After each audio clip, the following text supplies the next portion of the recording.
কল্যাণ ব্যানার্জি একজন লয়ার হয়ে, একজন এমপি হয়ে যে ধরনের বক্তব্য রেখেছেন, রাস্তার লোকেরা এরকম বলেন, খালি নাম কামাবার জন্য, মিডিয়ায় আসার জন্য এই ধরনের উল্টোপাল্টা কথা বলে। আর রাজ্যপাল সম্বন্ধে তো সংবিধান, হাইকোর্ট যেটা করে এতদিন খেলেন আইনের ব্যবসা, সেটার মর্ম বুঝেন না, এরকম কথা বলছেন।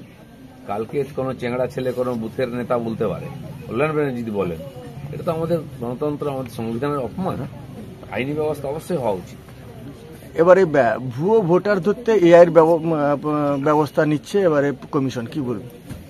এত টেকনোলজি উন্নত হয়েছে, নতুন এসছে এই ধরনের যে সফটওয়্যার, তাতে একাধিক জায়গায় অনেকের নাম আছে, সেই নামগুলো কাটা যাচ্ছিল না, তো ধরা পড়ে যাবে।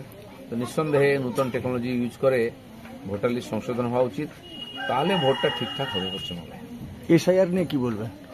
এসআইআর তো যারা চেঁচামেচি করছিল, করবে না, করতে দেবে না, তারাই আগে ফর্ম নিয়ে বসে আছে, তারাই ক্যাম্প করে ফর্ম ফিল আপ করে দিচ্ছে। তো আমার মনে হয় প্রায় 70% লোকের কাছে পৌঁছে গেছে ফর্ম পশ্চিমবাংলায়, এবং সবাই ফর্ম ফিল আপও করে নিচ্ছে, জমাও হয়ে যাচ্ছে। তো আমার মনে হয়, আমি যেটা প্রথমেই বলেছিলাম যে স্মুথলি হবে এসআইআর, আর সেটাই হচ্ছে। এখনো কিছু ইঞ্চি সাইজের, ফুট সাইজের নেতা চমকাচ্ছে, একটু ভয় দেখাবার চেষ্টা করছে, কিন্তু তাতে আমার মনে হয় কোনো অসুবিধা হবে না, ঠিকঠাক এসআইআর হবে। সারা ভারতবর্ষে হচ্ছে, এখানেও হবে।